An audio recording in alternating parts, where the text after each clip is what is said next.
अस्सलाम वालेकुम बच्चों, मैं उम्मीद करती हूँ आप सब खैरियत से होंगे। बच्चों, अपनी उर्दू की किताब खोलें।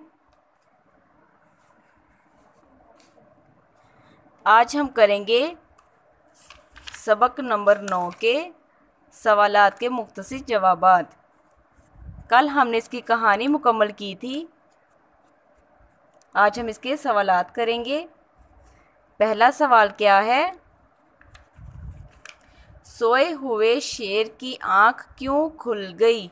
हमने कहानी में देखा था कि शेर सोया हुआ था और उसको किसी ने तंग किया और शेर की आंख खुल गई।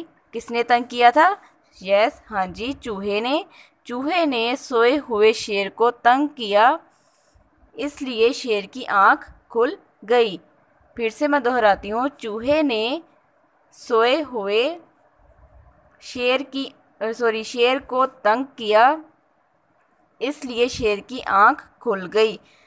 तो बच्चों, आपका आज का काम सवाल नंबर 1 है। आपने इसको अच्छे से याद करना है और अपनी नीट कॉपी पर सवाल नंबर 1 को लिखना है। और लिखने के बाद इसको जब करेंगे, याद करने के बाद आपने अपनी रफ कॉपी पर इसको लिखकर ज़रूर देखना है, ताकि आपकी इमला की जो गलतियां हैं वो ना हो। शुक्रिया।